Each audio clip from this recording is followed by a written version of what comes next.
नमस्कार मंडळी, रामकृष्ण हरी. हसत राहा, मजेत राहा. रक्षाबंधनच्या सर्वांना हार्दिक शुभेच्छा. आज आपण इथे स्पेशल रक्षाबंधन थाळी बनवणार आहोत. तर त्यामध्ये बासुंदी, पुरी, मटकीची उसळ, राईस असे सर्व भजी हे बनवणार आहोत. तर मी इथं 2 लिटर दूध घेतलेलं आहे आणि त्या दुधाची मी इथं बासुंदी बनवून घेणार आहे आता. त्यानंतर आम्ही थोडीशी मठ घेतले, कांदे घेतले, मिरची, कांदा लसूण मसाला घेतलाय, जिरे आणि मोहरी घेतले, हिंग घेतलाय, मीठ घेतलंय, हळद घेतलंय, शेंगदाण्याचं कूट घेतलेलं आहे, हळद मसाला, गरम मसाला हे घेतलेलं आहे. नंतर मग मी कुकरला लावून देणार आहे. त्यानंतर मग कुकरमध्ये मी तेल टाकून घेतलं आणि आपण अर्धा चम्मच मोहरी, 1 चम्मच जिरं आणि कांदा ते परतून घेऊया. कांदा ब्राउनिश होईपर्यंत परतून घ्यायचा. त्यानंतर शेंगदाण्याचं कूट टाकून घ्यायचे. शेंगदाण्याचं कूट मी भाजून केलेलं आहे. त्यानंतर मग शेंगदाण्याचं कूट टाकल्यानंतर थोडं परत तेल वाटलं तर तेल टाकून घ्यायचं. आता तुमच्याकडे तेल कमी जास्त कसं खाता त्याच्या हिशोबाने टाकायचे. आणि शेंगदाण्याचं कूट थोडं भाजल्यानंतर मग हिंग टाकूया. नंतर मग मी इथं लसूणची चटणी टाकलेली, लसूण खोबरे एकत्र करून चटणी बनवून घेतलेली आणि ती टाकलेली. त्यानंतर मग मी इथं मसाला घेतलेला आहे, गरम मसाला आणि धना पावडर हे टाकून घेतलेलं आहे. आणि आता शेवट मी हळद टाकून घेणार आहे. हळद टाकल्यानंतर मग पाणी टाकून थोडंसं मी तळून घेणार आहे मसाला. जेवढा वेळ आपण तळू देणार तर मग त्याला तेल पण सुटतं व्यवस्थित. आणि परत झाकून मी थोडं परतून घेतलेलं आहे. त्यानंतर तेल सुटलं आहे आणि मग मी त्याच्यामध्ये मटकी टाकणार आहे. मटकी टाकून परत मटकी परतून घ्यायची मसाल्यामध्ये. आणि मटकी झाल्यावर मग थोडं पाणी टाकायचे त्यामध्ये. आता तुम्ही तुमच्या घरात किती लोक आहे, तुम्हाला रस्सा आवडतो का सुकी मग उसळ आवडते त्याप्रमाणे तुम्ही पाणी टाका. तर मी इथं थोडं रस्सा बनवणार आहे राईससोबत खाण्यासाठी, तर मग मी पाणी जास्त घेतलेलं आहे. त्यानंतर मग मी त्याला व्यवस्थित मिक्स करून घेतलेलं आहे. आणि आपण त्यामध्ये आता मीठ टाकूया. एवढा स्वयंपाक करायचा म्हणून मी कुकरमध्ये पटकन मटकीची उसळ लावलेली आहे. आणि वरून कोथिंबीर सोडायची. उकड आल्यावर मग आपण कुकर लावून घेऊया.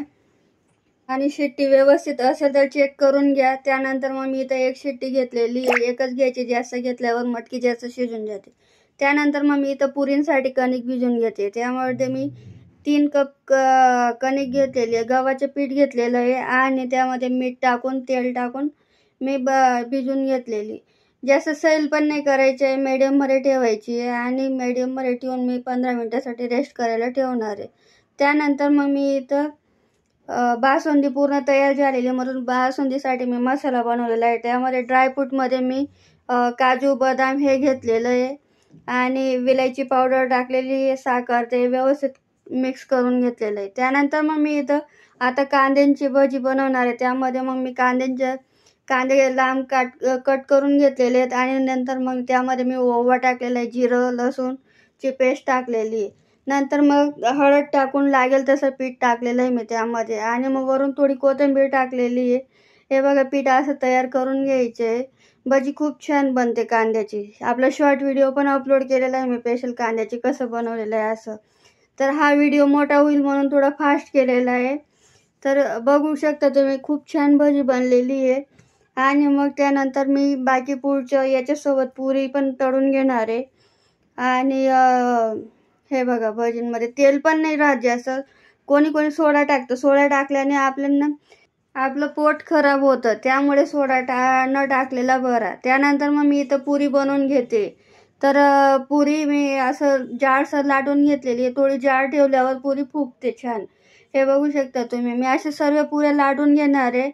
आणि पुरी पण खूप छान बनलेली आहे आपलीवाली. पुरीमध्ये मी काहीच टाकलेलं नाही, त्याच्यात पण सोडा टाकलेला नाही, रवा पण नाही टाकलेला आहे. रवा पण टाकतात त्यामध्ये, रवाने पण खुसखुशीत लागते. मी रवा पण नाही टाकलेला, फक्त आपल्या गव्हाच्या पिठापासून बनवलेली.